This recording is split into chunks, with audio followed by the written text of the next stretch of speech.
Hello everyone, today we are going to start your new chapter and your chapter is 8th, that is Jalebis. So let's start. It happened many years ago. I was in the 5th standard at the government school Kambelpur, now called Atak. One day I went to school with 4 rupees in my pocket to pay the school fees and the fun. When I got there, I found that the teacher who collected the fees, Master Ghulam Muhammad, was on leave, and so the fees would be collected the next day. All through the day, the coin simply sat in my pocket, but once school got over and I was outside, they began to speak. तो यहाँ पे जो author है वो अपनी story बता रहे हैं, चाइल्डहुड की स्टोरी. वो बोल रहे हैं कि जब वो 5th स्टैंडर्ड में थे, ठीक है, दैट इज़ जो कि अब उसका जगह का नाम अतक पड़ा है. वन डे जब वो अपने फ़ीस लेके गए थे 4 रुपीज़ उनके जो पॉकेट में थे, वो लेके गए थे किस चीज़ के लिए, फ़ीस देने के लिए. लेकिन उन्हें पता चला कि जो फ़ीस मास्टर है गुलाम मोहम्मद, वो उस दिन छुट्टी पे थे. तो जो कॉइन्स थे वो चुपचाप क्या था उनके पॉकेट में पड़े हुए थे. लेकिन जैसे ही छुट्टी हुई वैसे ही उनकी कॉइन्स ने बोलना शुरू कर दिया. All right, coins don't talk, they jingle और गो खनक खनक. But I'm telling you that that day they actually spoke. One coin said, "What are you thinking about? Those fresh hot jalebis coming out of the khadao in the shop over there. They are not out for nothing. Jalebis are meant to be eaten, and only those with money in their pocket can eat them.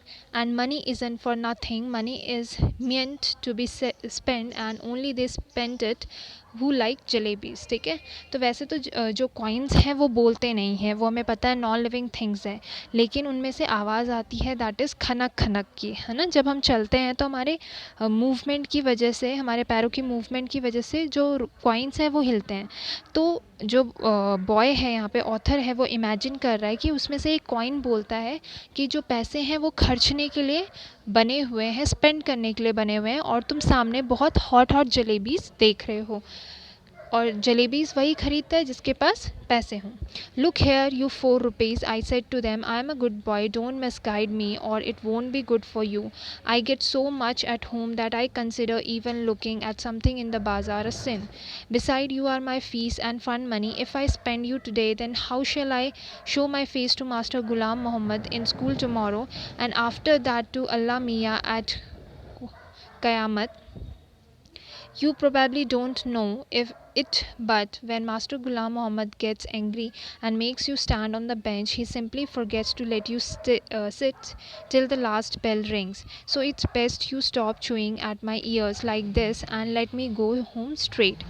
तो यहाँ पे जो author है वो बोलता है, ये boy है वो बोलता है कि लुक यू 4 रुपीज़ कॉइन, मैं एक अच्छा बच्चा हूँ, मेरे घर पे सारी सुख सुविधा अवेलेबल है, ठीक है, कोई भी मेरे पास कमी नहीं है, और बाज़ार से खाना मेरे लिए क्या है, बहुत ही सिन की बात है, मतलब बहुत शर्म की बात है, बहुत गलत बात है.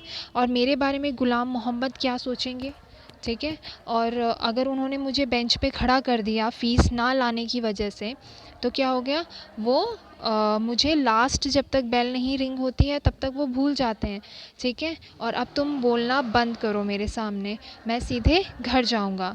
The coins disliked what I had said so much that all of them began to speak at the same time. There was such a clamor that passer-by in the bazaar stared eyes wide with surprise at me and my pocket. The coin of those days, the wretched thing made so much more noise too. Finally, in a panic, I grabbed all 4 of them and held them tight in my fist, and then they were silent. तो coins को ये मेरी बात इतनी बुरी लगी कि वो और ज़ोर ज़ोर से चिल्लाना शुरू कर दिया उन्होंने, मतलब खनकना शुरू कर दिया. और जो मेरे सामने से जो लोग गुज़र रहे थे उन्होंने वो सारे के सारे मेरी तरफ देखने लग गए.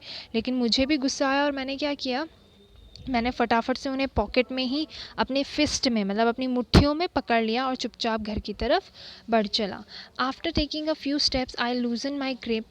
Immediately, the oldest coin said, "Here we are trying to tell you something for your own good, and you try to strangle us instead. Tell me honestly now, don't you feel like eating those hot jalebis? And then, if you do end up spending us for today, won't you get the scholarship money tomorrow? Sweets with the fees with the scholarship money, end of story, किस्सा ख़त्म, पैसा हज़म। ठीक है, तो यहाँ पे जो जब उसने अपनी ग्रिप को थोड़ा हल्का किया, ठीक है, जब वो बाज़ार से निकल रहा था, तो जब वो बाहर थोड़ा खुले मैदान में शांत जगह पे पहुंचा, तो उसने अपनी ग्रिप थी, जो मुट्ठी में पैसे दबाए थे, वो छोड़ दिया। ठीक है, तो उसमें से एक सबसे पुराना कॉयल ने बोला कि तुम हमारी बात को क्यों नहीं समझ रहे हो, क्योंकि हम तुम्हारे लिए अच्छा बोल रहे हैं कि तुम्हें हॉट जलेबीज़ खाने को मिलेगी, ठीक है, और अगर आज तुम हमें खर्च कर देती हो जलेबीज़ में, तो कल तुम्हें स्कॉलरशिप मनी तो स्कूल से मिल ही रही है, तो उस स्कॉलरशिप मनी से क्या है, तुम अपने स्कूल की फ़ीस पे कर देना। तो यहाँ पे स्टोरी ख़त्म हो गई। वो क्या बोलता है, किस्सा ख़त्म, पैसा हज़म। What you are saying isn't right, I replied, but it isn't that wrong either. Listen, stop blabbering and let me think.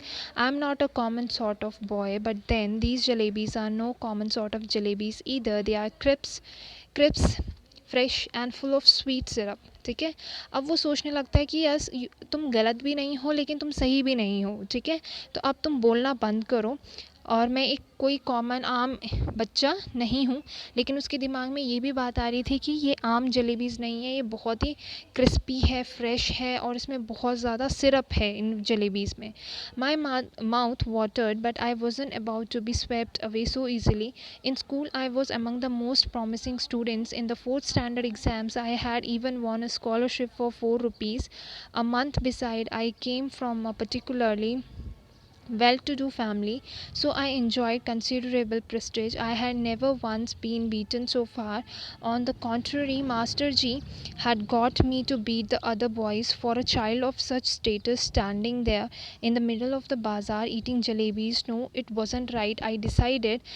I clutched the rupayas in my fist and came home. तो यहाँ पे क्या है, जो बॉय है उसके मुंह से क्या है, जलेबीज़ को देख के पानी आना शुरू हो जाता है, लेकिन वो अपने आप को समझाता है कि वो स्कूल में बहुत प्रॉमिसिंग स्टूडेंट है, हर कोई उसे पसंद करता है, ठीक है, उसने बहुत सारी बार स्कॉलरशिप्स भी लिए हैं, ठीक है, बहुत बार उसने वॉन करा है, जीता है, एंड उसकी जो फैमिली है वो बहुत अच्छी है, मतलब वेल फैमिली है, एंड जो मास्टर जी हैं वो दूसरे बच्चों को मारने के लिए इस बॉय को हेल्प लेते थे, ठीक है, तो मतलब ये इतना अच्छा है कि हर जगह इसकी एक तरीके से बोल सकते हैं रेपुटेशन थी। सो वो डिसाइड करता है कि वो चुपचाप इन रुपये को जाके फिस्ट में और घर लेके जाएगा। The coins were so keen on being spent that day, they kept up their attempts at persuasion till their voices began to choke. When I reached home and sat on the bed, they began to speak. I went inside to have lunch. They began to shriek. Thoroughly fed up, I rushed out of the house barefoot and ran towards the bazaar. Terrified I was, but quickly I told the halwai to wait a whole rupee's worth of jalebis. His astonished look seemed to be asking where I had the handcart in which I could carry all those jalebis. Those were inexpensive times. 1 rupee fetched more than 20 rupees does nowadays. The halwai opened up a whole newspaper and heaped a pile of jalebis on it. जो coins उसकी बात सुन के इतने गुस्से में आ चुके थे कि वो ज़ोर ज़ोर से बोलने लगे थे, जबकि उनका गला अटकने न लग जाए, ठीक है, और जो बॉय था वो पहले तो कोशिश कर रहा था कि उसकी बात ना सुने कॉइन्स की, लेकिन एट लास्ट क्या हुआ, उसे अपनी उनकी कॉइन्स की बात सुननी पड़ी, और उसने फटाफट से कॉइन्स उठाए और बिना कुछ पहने, बेयर फुट मतलब बिना कुछ पैरों में पहने, वो बाज़ार की तरफ भागा और सीधा हलवाई के पास जाके उसने 1 रुपये का जलेबीज़ मांगी, और जो हलवाई है वो भी उसे बहुत चौंकने तरीके से देखने लग गया कि ये जलेबीज़, इतनी सारी जलेबीज़ वो कहाँ रखेगा, ठीक है, क्योंकि उस टाइम का 1 रुपये मतलब इस टाइम का 20 रुपीज़ होता है। In second part, just as I was gathering up the heap in the distance, I spotted our tonga, that is Chacha Jan, was returning from court. I clutched the jalebis to my chest and ran into a gully. When I reached a safe corner, I began to devour the jalebis. I ate so many jalebis that if anyone pressed my stomach, a little jalebis would have popped out of my ears and nostrils. ठीक है, और जैसे ही मैंने वो इतनी सारी जलेबीज़ ली, ठीक है। तभी कुछ दूरी पे मेरे चचा जान मुझे दिखे, जो कि कोर्ट से वापस आ रहे थे, मतलब कोर्ट में काम करते थे। और मैं इतना डर गया कि मैंने उसे अपनी चेस्ट से लगा के कहाँ की तरफ भागा, एक गली की तरफ, और एक सेफ़ कॉर्नर में जाके बहुत आराम से, बहुत जितनी मेरी इच्छा थी उतनी मैंने जलेबीज़ खाई। और मेरा पेट इतना भर चुका था कि अगर कोई मेरे पेट को पुश करता तो उसमें से जलेबीज़ ही निकलती। Very quickly boys from the entire neighbourhood assembled in the gully. By that time I was so pleased with my stomach full of jalebis that I got into the mood for some fun. I started handing out jalebis to the children around. Delighted, they ran off, jumping and screaming into the gullies. Soon a whole lot of other children appeared, probably having heard the good news from the others. I dashed to the halwai and bought one more rupees worth of jalebis, came back and stood on the chabutra of one of those houses, liberally distributing jalebis to the children, just like the Governor Sahib used to distribute rice to the poor and needy on Independence Day. By now there was a huge mob of children around me, the beggars to launch an assault. If children could be elected to the assembly, my success would have been assured that day, because one little single signal from my jalebis wielding hand and the mob would have been willing to kill and get killed for me. I bought jalebis for the remaining 2 rupees as well and distributed them. Then I washed my hands and mouth at the public tap and returned home, putting on such an innocent face as if I hadn't even seen the hint of a jalebi all my life. Jalebis I had gobbled up easily enough, but digesting them became another matter. With every breath came a burp, and with every burp the danger of bringing out a jalebi or two. The fear was killing me. At night I had to eat my dinner as well. If I hadn't eaten, I would have been asked to explain why I did not want any food, and if I had pretended illness, the doctor would have been summoned, and if the doctor, after feeling my pulse, had declared Munna has devoured amount of jalebis, I would simply die.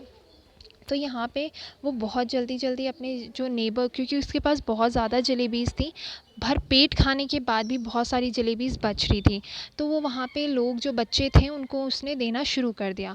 और धीरे धीरे करके वहाँ पे जो बच्चों और लोगों की तादाद थी वो बढ़ गई। और वो यहाँ पे बताता है कि वो दोबारा गया शॉप में, दोबारा 1 रुपए की जलेबी लेके आया और उसे बांटा। तो उसे ऐसा लग रहा था कि अगर वो किसी असेंबली के लिए लड़ रहा होता तो वो आज जीत चुका होता जलेबीज़ के थ्रू। ठीक है। और जो बाकी के 2 रुपए थे उससे भी वो जलेबी लेके आके उसने सारे बच्चों को बांटा। जब वो घर पहुंचा तो ऑब्वियस सी बात है, अब उसे उसे डाइजेस्ट करना बहुत मुश्किल हो रहा था। वो जितनी बार बर्प लेता था, दैट इज़ ब्रीथ लेता था, उसमें से ऐसा लगता था कि जैसे जलेबी बाहर निकलने वाली है। ठीक है। और वो रात का डिनर खाना भी उसको ज़रूरी था। अगर वो नहीं खाता तो उसे अपने पेरेंट्स को एक्सप्लेन करना पड़ता कि उसकी क्या प्रॉब्लम है, वो क्यों नहीं खा रहा डिनर। अगर वो बोलता कि उसकी तबीयत ख़राब है तो डॉक्टर उसकी पल्स से पहचान जाते कि आपके मुन्ना ने बहुत सारी जलेबीज़ खा रखी हैं। The result was that all night I lay coiled up like a jalebi, suffering a stomach ache. Thank God I didn't have to eat all 4 rupees worth of jalebis myself. Otherwise, as they say, when children speak, flowers shower from their mouths. But I would be the first child in the world with whose every word a crisp fried jalebis would come out. ठीक है। और इसका result क्या हुआ, क्योंकि मैंने रात का डिनर भी खाया तो मुझे जलेबी की तरह कर्ल हो गई, क्योंकि मेरा स्टमक इतना दर्द हो रहा था कि मुझे सोना पड़ा। एंड थैंक गॉड कि मुझे सारी 4 रुपए की जलेबीज़ नहीं खानी पड़ी। एक कहावत है कि जो छोटे बच्चे होते हैं उनके मुंह से फ्लावर्स निकलते हैं, जब वो बोलते हैं तो फूल निकलते हैं।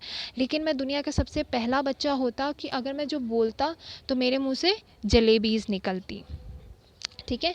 Children don't have stomachs, they have digestion machines. My machine too kept working right through the night. In the morning, just like any other day, I washed my face and, like a victorious student with chalk and slate in hand, I headed for school. I knew I would get the previous month's scholarship that day, and once I had paid the fees with that amount, the jalebis would be completely digested. But when I got to school, I found out that the scholarship was going to be paid the following month. My head started to spin. I felt as if I was standing on my head and could not get onto my feet again, even if I tried. Master Ghulam Muhammad announced that the fees would be taken during the recess. When the recess bell rang, I tucked my bag under my arm and left the school and simply followed my nose, walking on and on. If no mountain or ocean blocked my path, I would have kept going till the earth ended and the sky began. And once I got there, I would say to Allah Mia, just this one, save me. Order of Farishta to pass by and drop just 4 rupees in my pocket. I promise I will use them only to pay my fees and not to eat jalebis. तो next day जब वो उठा तो of course उसकी digestion, हर एक person की digestion machine होती है, तो वैसे भी उसकी मशीन थी जो कि उसने खाना डाइजेस्ट कर लिया था। जब वो स्कूल पहुंचा तो वो दूसरे बच्चों की तरह उसने ड्रेस पहन रखी थी, स्लेट ले रखा था, चॉक ले रखा था, ठीक है। और उसके दिमाग में ये था कि मुझे अब स्कॉलरशिप मनी मिलेगी तो मैं फ़ीस पे कर दूंगा। और जैसे ही वो स्कूल में पहुंचता है तो उसे पता चलता है कि जो गुलाम मोहम्मद है, फ़ीस लेने वाले सर, ठीक है, उन्होंने अनाउंस किया कि तुम्हारी फ़ीस रिसेस में होगी और जो स्कॉलरशिप मनी है वो नेक्स्ट मंथ मिलेगी। अब जैसे ही रिसेस की बेल बजी तो यहाँ पे जो ऑथर है या बॉय है वो वहाँ से स्कूल से भाग गया, ठीक है, डर के मारे।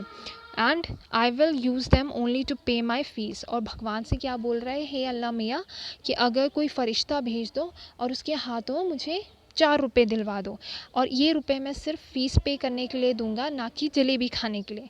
आई couldn't reach the point where the earth ended, but definitely reached the point where the Kambalpur railway station began. The elders had warned me never to cross the railway tracks. Fine, the elders had also warned me that one must never eat sweets with one's fees money. How did this instruction escape my mind that day? I don't know. तो यहाँ पे बताया गया है कि वो चलता रहा जब तक कि उसके गांव का रेलवे स्टेशन नहीं आ गया और उसे याद आया कि जो बड़े लोग हैं उन्होंने यहाँ पे आने के लिए मना किया है। लेकिन वो ये कैसे भूल सकता है, बड़े लोगों ने तो ये भी बोला है कि जो स्कूल की फ़ीस होती है उससे स्वीट्स नहीं खाना चाहिए, तो वो मेरे दिमाग से कैसे निकल गया। In third part, there was a shade giving tree beside the railway tracks. I sat under it and wondered whether there could possibly be more unfortunate child than me in this world. When the coins had first created a racket in my pocket, the entire matter seemed so simple and straightforward. Eat jalebis with the fees money and then pay the fees with the scholarship money. I thought that 2 and 2 added up to 4 and could never be 5. How was I know that sometimes it added up to 5 as well? Had I known that I would get the scholarship the next month, I would have postponed my jalebis eating program to the next month as well. Now for the crime of eating a few jalebis for the first time in my life, I was absent from school and crouching in the shade of a tree in a deserted corner of the railway station. Sitting there under the tree, at first I felt like crying. तो यहाँ पे बताया गया है कि जो बच्चा है, वो जो ऑथर है वो एक ट्री की शेड में बैठ जाता है और सोचने लगता है कि किस तरीके से उसने गलत काम किया है और वो कितना अनफॉर्चुनेट है, मतलब अनलकी है, उसने क्यों जलेबीज़ खाई। अगर उसे पता होता कि स्कॉलरशिप फ़ी नेक्स्ट मंथ मिलेगी तो वो जलेबीज़ भी नेक्स्ट मंथ खाता, उसे क्यों पता नहीं चला, उसने खुद को क्यों कंट्रोल नहीं किया, ठीक है। और अब मैं पूरे दिन भर स्कूल से एब्सेंट रहूँगा और यहाँ पे बैठा बैठा क्या करूँ मैं, उसको क्या फ़ील हो रहा था कि जैसे वो रोने वाला है। Then I felt like laughing when it struck me that the tears I was shedding were not tears but drops of jalebi syrup. From the jalebis my thought went to the fees and from fees to master Ghulam Mohammad cane and from his cane I thought of God. I close my eyes and begin to pray, ठीक है। और वो रोते रोते क्या है, हंसने लग गया। उसे ऐसा लग रहा था कि उसके जो टीयर्स हैं वो टीयर्स नहीं है, जैसे कि जलेबीज़ की सिरप है, ठीक है। और जब जलेबीज़ याद आ रही थी तो उसे फ़ीस याद आ रहा था, फ़ीस याद आ रहा था तो मास्टर गुलाम याद आ रहे थे, ठीक है। और वो याद आ रहे थे तो भगवान की याद आ रही है और वो आंखें बंद करके भगवान से प्रे करने लगे। Allah Miyan, I am very good boy, I have memorise the entire namaz, I even know the last 10 surahs of the Quran by heart. If you wish, I can recite the entire ayat al Kursi for you just now. The need of your devoted servant is only the feast money that I ate the jalebis with. So alright, I admit I made a mistake. I didn't eat them all by myself, though I fed them to a whole lot of children too. But yes, it was a mistake. If I had known the scholarship money would be given next month, I would neither have eaten them nor fed them to the others. Now you do one thing, just put 4 rupees in my bag. If there's a paisa more than 4 rupees, I will be very displeased with you. I promise if I ever eat sweets with my feast money again, then let a thief punishment be my punishment. So Allah Mia, just this once help me out. There is no storage shortage of anything in your treasury. Even our chaprasi takes a whole lot of money home every month. And Allah ji, after all, I am a nephew of a big officer. Won't you give me just 4 rupees? ठीक है. अब वो अल्लाह मियाँ से क्या बोलने लगता है कि मैं बहुत ही अच्छा बच्चा हूँ, मैं नमाज़ को पूरे तरीके से मुझे याद है, मुझे हर चीज़ याद है नमाज़ में, ठीक है. और मैं चाहता हूँ कि आप मेरे जो पॉकेट है, बैग का पॉकेट है, उसमें 4 रुपीज़ रख दो. इवन कि जो चपरासी है उसको तक आप देते हो, तो मैं तो एक बिग ऑफिसर का बेटा हूँ, ठीक है. तो आप मुझे कुछ 4 रुपये तो दे ही सकते हो. आपके पास तो बहुत ज़्यादा ट्रेजर है, और मैंने अब खुद जलेबी नहीं खाई है, बल्कि मैंने दूसरों को भी बांटी है. अगर मुझे ऐसा पता होता तो मैं ना दूसरों को बांटता और ना ही खुद खाता. After the prayer, I offered namaz, recited 10 surahs, ayat, al-Kursi, kalam-e-tayyib, in fact everything that I remembered. Then I blew over my bag saying choo. Then after saying Bismillah, I realized that what they said was only too true. No one can erase what fate had decreed. Forget 4 rupees, there weren't even 4 paisa in my bag, just a few textbooks and notebooks, one pencil, one sharpener, one ID card my mamu had sent me last ID.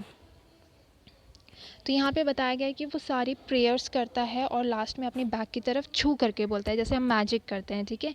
लेकिन उसे realise होता है कि उसमें 4 rupees coins नहीं है, क्योंकि और लास्ट में ये भी रियलाइज़ होता है कि क्योंकि जो फेट में लिखा है वो होगा ही होगा, और उसके बैग में उसके टेक्स्ट बुक, नोटबुक्स और पेंसिल के अलावा कुछ नहीं होता.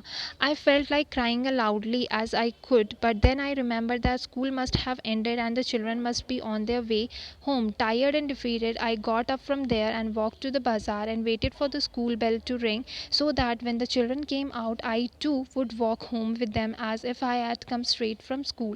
और रोते रोते तब तक उसको ख्याल आता है कि उसके स्कूल की छुट्टी का टाइम हो चुका है. वो स्कूल के बाहर खड़ा हो जाता है, और जैसे ही बेल बजेगी तो बच्चे बाहर निकलेंगे, वो उनके साथ ज्वाइन हो जाएगा, और ऐसा लगेगा कि जैसे वो स्कूल से ही घर आ रहा हो. I didn't even realize that I was standing near the jalebi wala shop. Suddenly the halwai called out, क्यों भाई, shall I wait a rupee word, don't want jalebis today. ठीक है. और जब वो स्कूल के बाहर खड़ा था तो उसे रियलाइज़ नहीं हुआ कि वो उसी जलेबी वाले के पास खड़ा है. तो जलेबी वाला बोलता है कि क्यों भाई, तुम्हें और जलेबीज़ 1 रुपीज़ की और जलेबीज़ चाहिए. I felt like saying I won't eat your jalebis today, but I had sure liked to roast your liver and eat that instead. But I wasn't feeling too well that day, so I simply moved again. वो बहुत कुछ उससे मतलब कहना चाहता था, लेकिन उसका मूड नहीं था, इसलिए वो वहाँ से चला गया. The next day I did the same thing. I got dressed and left home, went up to the school gate and then turned off to the railway station. Under the same tree I sat and began to say the same prayers. I repeatedly pleaded, Allah Mia, at least give it to me today. Today is the second day. और next day भी वो same चीज़ करता है. वो recess में भाग जाता है, रेलवे स्टेशन के पास जो पेड़ है वहाँ पे बैठता है, प्रेयर्स करता है, और अल्लाह मियाँ से बोलता है कि अल्लाह मियाँ, आज मेरा सेकंड डे है, तो आज मुझे 4 रुपीज़ कॉइन्स दे दो. Then I said, all right, come let's play a game. I will go from here to that signal. You secretly place 4 rupees under this bag rock. I will touch the signal and come back. What fun it will be if I pick up the rock and find 4 rupees underneath. So are you ready? I am going towards the signal. 1 2 3. ठीक है. अब वो अल्लाह मियाँ से बोलता है कि एक हम गेम खेलेंगे, मैं जो ये सिग्नल है यहाँ तक उस सिग्नल को टच करके आऊँगा, तब तक आप 4 रुपीज़ कॉइन स्टोन के नीचे रख देना. ठीक है. And I went up to the signal and returned smiling, but I could not find the courage to pick up the rock. What if the coins were not there? But then I thought, what if they were?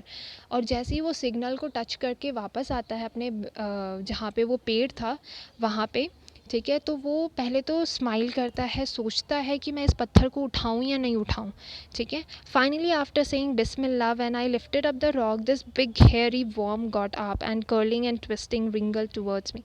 I screamed and ran away and once again touched the signal. Then crawling on my hands and knees, I reached the tree. I tried my best not to let my eyes stray towards the rock, but as I picked up my bag and was about to leave, I had to look once again at the rock. And do you know what I saw there? I saw Mr. Worm coiled on it, comfortably staring at me. ठीक है। और जैसे ही वो उस पत्थर को उठाता है तो उसमें से एक बहुत बड़ा वर्म, ठीक है, मतलब कीड़ा उसे दिखाई देता है, और वो चिल्लाता हुआ पत्थर को वहीं पे छोड़ता है और दोबारा से उस सिग्नल को टच करता है, ठीक है। तो जब वो दोबारा आता है तो अपने बैग को लेता है और घर जाने की कोशिश करता है, लेकिन तभी क्या है, उसे दिमाग में आता है कि मुझे दोबारा से एक बार फिर से पत्थर को उठा के देखना चाहिए। और जब वो दोबारा देखता है तो वहाँ पे क्या होता है, वहीं मिस्टर वॉर्म आराम से बैठा होता है और उसकी तरफ, बॉय की तरफ घूर रहा होता है। I walked away thinking tomorrow I will do वाजू, wear clean clothes and come here from morning to noon. I will keep reading the namaz. If even after that Allah doesn't give me 4 rupees, I will be forced to learn how to strike bargains or make deal with him.